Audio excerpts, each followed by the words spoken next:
अब मैं आपसे एक बात पूछता हूँ ध्यान से, है ना, बाप बेटे की कहानी बहुत चल रही है आजकल, उस पर दो बातें और करनी है। अच्छा, मेरी बात शायद हो सकता है आपको थोड़ा चुभ रही होगी, लेकिन जो मेरा भाव था, नहीं नहीं नहीं, मैं इसलिए कह रहा हूँ कि भाव स्पष्ट होना चाहिए।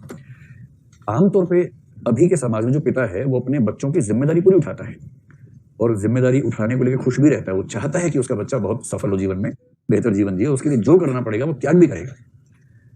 मैं जो बार बार कहता हूँ वो ये कि उस त्याग में, उस जिम्मेदारी के एहसास में इमोशंस का वो कंटेंट नहीं होगा, इंटेंसिटी नहीं होगी जो इमोशनल इंटेंसिटी माँ के प्यार में होगी। अब मैं आपसे एक बात पूछता हूँ, ईमानदारी से बताइएगा, ठीक है? जो लड़के हैं उनसे सवाल है, आप लोगों को अपने पिता के साथ आजकल संबंध ठीक चल रहा है या बस ठीक ही चल रहा है ना? चलो मैं फिर से हाथ खड़ा करवाता हूँ, कितने लोग मानते हैं कि बस ठीक ही चल रहा है? ईमानदारी से हाथ खड़ा करो, शर्मा मत। तो वो ठीक ही वाला मामला है। और कितने लोगों को, मतलब जैसे ऐसे कितने लड़के हैं जो घर जाते पापा के साथ 3-4 घंटे गुजारते, पापा बड़ा मजा आ गया आपके साथ, बहुत मजा आता है आपके साथ, ऐसे वाले बच्चे कितने हैं? अच्छी संख्या है। और ऐसे कितने बच्चे हैं जो घर पे जाते पापा से 10-12 मिनट बात कर ली, बाकी दूर ही रहते हैं उनसे, थोड़ा सा डिस्टेंस मेंटेन करते हैं। लगभग ये वाली संख्या 1/3 के आसपास होगी, वो वाली संख्या 2/3 है। ये जो डिस्टेंस है ये समय के साथ कम होगा या और बढ़ेगा? कम होगा, ये बढ़ेगा। आप अगर कम करने का प्रयास भी करेंगे, हाँ, कम करने का प्रयास करेंगे तो भी कम होने वाला है नहीं, ये आगे चल के और बढ़ने वाला है। और जिस दिन बेटा, अभी तो आप में से अधिकांश लोग कमाते नहीं होंगे, पेरेंट्स पे डिपेंडेंट होंगे अधिकांश लोग, कुछ को छोड़ के। आप में से 80-90% लोग अपने पेरेंट्स पे डिपेंडेंट, ठीक बात है ना ये बात? जिस दिन आप कमाने लग गए और गलती से आपकी नौकरी अपने पापा से अच्छी नौकरी हो गई, उस दिन से देखना ये डिस्टेंस कैसा होता है। फिर वो डिस्टेंस चेतना के स्तर पे, भावना के स्तर पे वो व्यक्त होना शुरू होगा। और ऐसे में समझदार पिता धीरे धीरे खुद को बैकफुट पे ले आते हैं।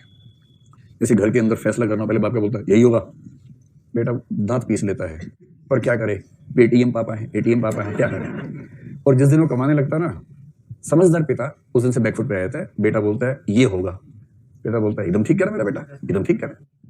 ये सबसे समझदार एस्केप रूट होता है पिताओं के लिए।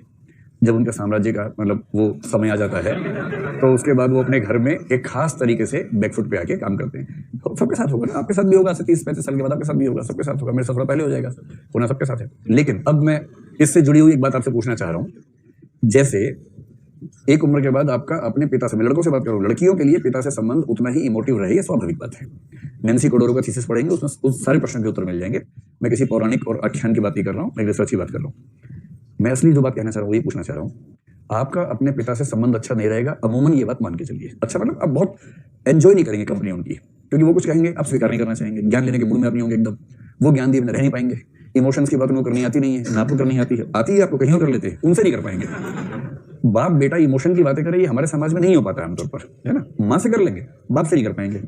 लेकिन आपके पिता को कोई संकट आए, आप उनके संकट को दूर करने के लिए एड़ी चोटी का जोर लगाएंगे नहीं लगाएंगे? लगा देंगे।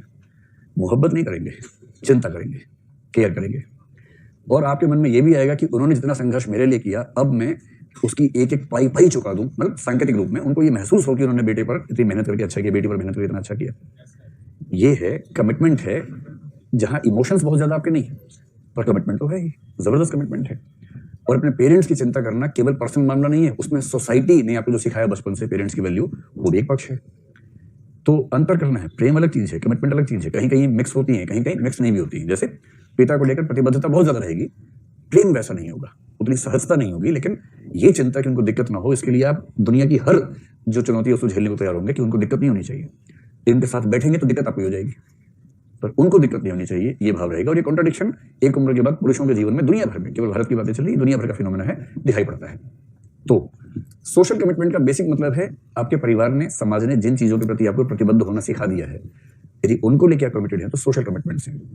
जैसे कोई परंपरा है, आप उसको फॉलो करना चाहते हैं, कोई प्रथा है, कोई सामाजिक मूल्य है, रीति रिवाज है जो समाज के सब लोग मानते हैं, इसलिए आप भी मानते हैं। तो सामाजिक परंपराओं, प्रथाओं, मूल्यों या सोशल गुड कहते हैं, जो समाज के लिए अच्छा है, सामाजिक हित कोई है, कोई सामाजिक हित का कार्य है, उसके प्रति आप कमिटेड हैं अगर, तो ये सब हम कहेंगे कि, और वो सिर्फ इसलिए नहीं कि आपका मन कह रहा है, क्योंकि आप उस समाज का हिस्सा है और उस समाज के हर व्यक्ति से उम्मीद की जाती है, तो आप भी समाज का हिस्सा होते हुए चाहते हैं कि एक सामाजिक रूप से सजग व्यक्ति के रूप में आप दिखें समाज में, इसलिए कमिटमेंट्स हो जाती है। मसलन अभी जो सीएए का विरोध करने वाले लोग हैं, उनमें से अधिकांश लोगों की पर्सनल कमिटमेंट है उसके विरोध में या सोशल कमिटमेंट की वजह से? सोशल कमिटमेंट है। भाई हमारी कौम को ऐसा लगता है खतरा है, तो मैं कौम के साथ हूँ, पढ़ा उसने भी नहीं है, मैंने भी नहीं पढ़ा है। और इधर दूसरे ग्रुप को हमारे धर्म के लिए फायदे की बात है, सबको लगता है, तो मुझे भी लगता है। पढ़ा इन्होंने भी नहीं है, मैंने भी नहीं पढ़ा है। तो जिन्होंने नहीं पढ़ा और जिन्होंने नहीं पढ़ा उनका झगड़ा सड़क पर चल रहा है।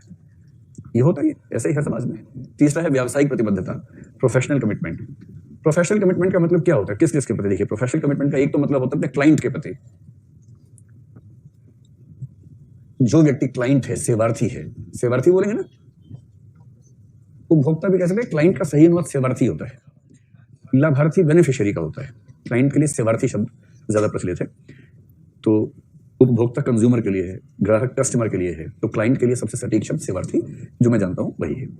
एक तो क्लाइंट्स के प्रति जो हमारी जिम्मेदारियां बनती हैं, वो सारी जिम्मेदारियां क्लाइंट के प्रति क्या जिम्मेदारी बन सकती है? एक बन सकती है कि जो सेवा का आपने वायदा किया है, गुणवत्ता का वायदा किया है, वो बन सकती है। दूसरी आप कह सकते हैं कि उसकी निजता, यदि आपके प्रोफेशन से उसका लिंक बनता है तो उसके प्रति बन सकती है। जैसे कोई वकील है, सीए है, साइकेट्रिस्ट है, डॉक्टर है, उसे अपने प्रोफेशनल काम करते समय क्लाइंट के बारे में ऐसी कई सूचनाएं मिल जाती हैं जो यदि उसने बाकी लोगों को दे दी तो उसका जीवन चौपट हो जाएगा। तो वो सूचनाएं उसको नहीं देनी है, संभालनी है। तो ये हुआ व्यावसायिक प्रतिबद्धता का एक पक्ष। दूसरा है जो उस प्रोफेशन का कोड ऑफ एथिक्स है। कोड ऑफ एथिक्स के लिए हिंदी शब्द क्या है? नीति संहिता। और दूसरा होता है कोड ऑफ कंडक्ट, आचरण संहिता। ये दोनों टॉपिक नंबर 6 या 7 में आएंगे आपके सामने। कोड ऑफ एथिक्स और कोड ऑफ कंडक्ट जो उस प्रोफेशन का है, उसके प्रति मोटे तौर पर रूल्स रेगुलेशंस ही होते हैं इसमें। तो उस व्यवसाय विशेष के जो रूल्स रेगुलेशंस माने जाते हैं, उनके प्रति हमारी जो कमिटमेंट है वो व्यावसायिक प्रतिबद्धता है। तो हर व्यक्ति के जीवन में इन 3 प्रकार की कमिटमेंट्स किसी न किसी मात्रा में दिखती हैं, ये आप कह सकते हैं। अब